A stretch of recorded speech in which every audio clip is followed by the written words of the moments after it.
get the session started, just click New Session, and obviously start at the beginner's level.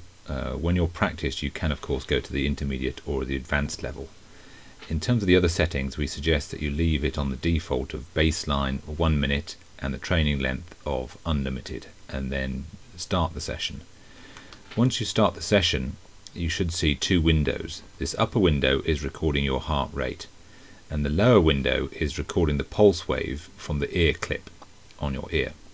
So if you've got a decent pulse wave, which means a nice smooth signal here without any jagged interruptions, then you've got a good enough quality signal to start recording. Once you're happy with the quality of the signal you're getting from your earlobe, then the thing to do is to hit the record button. Once you hit the record button, the software hasn't become fully functioning yet. You have to wait for 1 minute of baseline. So there's a 1 minute baseline period before all these other buttons become active. Now in this 1 minute baseline period, you can see your heart rate changing.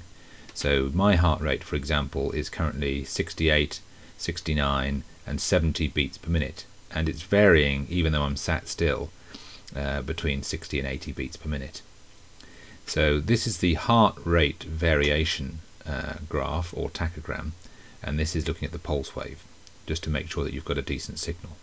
So we've got another 15 seconds or so before all the buttons become active. At the end of the 1 minute, all these buttons become active, and we'll get the first calculation of how coherent my heart rate is in the first minute. So here we go. So the breath pacer suddenly appears for the first time, and this is set at the default of 6 breaths per minute. And the immediate calculation on the quality of this signal, the coherence of this signal, suggests I'm 77% coherent, so I'm already in the green as a default. So that's probably enough to get you started. So wherever your coherence score is, if you're starting in the red or the chaos, the idea is to get yourself up and into the green.